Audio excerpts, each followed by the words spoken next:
చందమామ కథ. జంబూక రాజ్యం, motion media కలకలం. జంబూక రాజ్యాన్ని ప్రజాభూపతి అనే రాజు పరిపాలిస్తూ ఉండేవాడు. అతని పరిపాలనపై ప్రజల్లో రకరకాల అభిప్రాయాలుండేవి.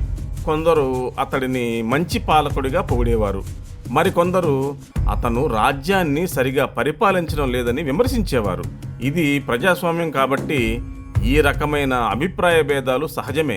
ఈ అభిప్రాయాలను ప్రజల ముందుకు తీసుకురావడానికి మోషన్ మీడియా అనే నూతన వేదిక ఉపయోగించబడేది. కొందరు ప్రజాభూపతి పాలనపై తీవ్ర విమర్శలు చేస్తూ అతని విధానాలను ప్రశ్నించేవారు. దీనిని స్వేచ్ఛాయుతమైన వ్యాస పరంపరగా, రాజ్య ప్రజాస్వామ్య ధోరణిగా చాలామంది అంగీకరించారు. అయితే కొంతమంది దుర్మార్గులు ఈ స్వేచ్ఛను దుర్వినియోగం చేయడం ప్రారంభించారు. ప్రజాభూపతి కుటుంబ సభ్యులను లక్ష్యంగా చేసుకొని మోషన్ మీడియాలో వ్యక్తిగత దూషణలు మొదలయ్యాయి.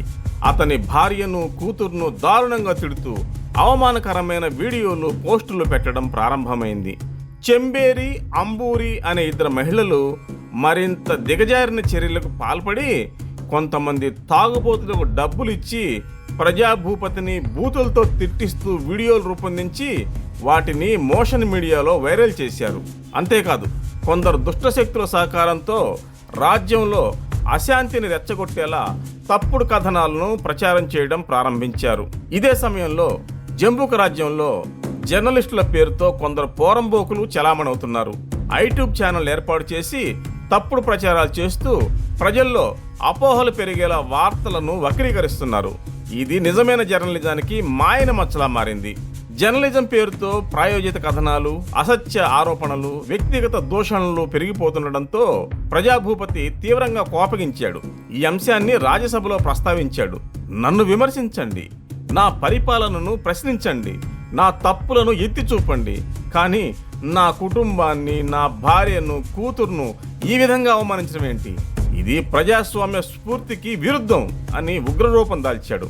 ఇకపై అలాంటి వారి గొడ్డలు ఊడదీసి రక్షక భటుల చేత రోడ్డుపై కొట్టిస్తాను అని హెచ్చరించాడు. ప్రజాభూపతి ఇంకా మాట్లాడుతూ, ఇలాంటి పోరంబోకులను నియంత్రించాల్సిన బాధ్యత నిజమైన జర్నలిస్టులదే. వారు తమ వృత్తి గౌరవాన్ని కాపాడుకోవాలి.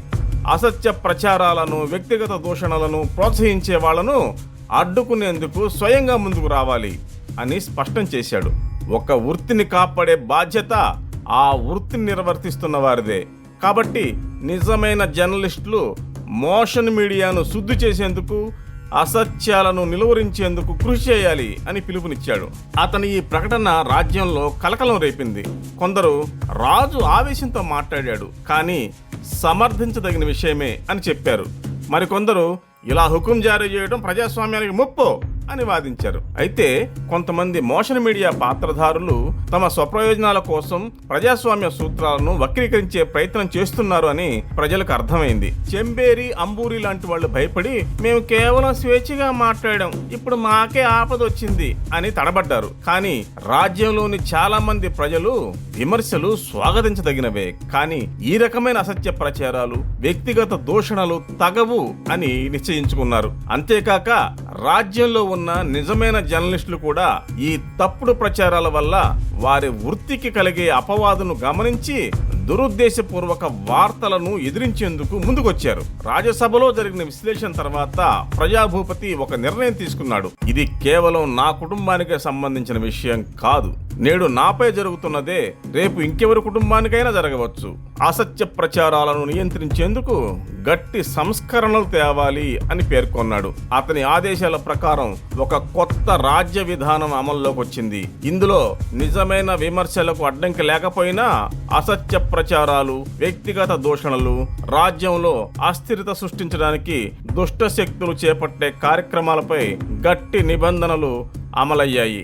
అప్పటి నుంచి జంబూక రాజ్యంలో విమర్శలు స్వేచ్ఛగా కొనసాగినా అసత్య ప్రచారాలు, వ్యక్తిగత దూషణలు చేయడాన్ని నియంత్రించే గట్టి నిబంధనలు అమల్లోకి వచ్చాయి. ఇకపై రాజ్యంలోని ప్రజలు తమ అభిప్రాయాలను స్వేచ్ఛగా చెప్పగలిగిన, వ్యక్తిగత దూషణలకు తావివ్వని విధంగా కొత్త విధానాలు రూపొందించబడ్డాయి. చెంబేరి, అంబూరి లాంటి పోరంబోకులు ఇకపై తమ కుట్రలను కొనసాగించలేక రాజ్యం విడిచి పారిపోయారు.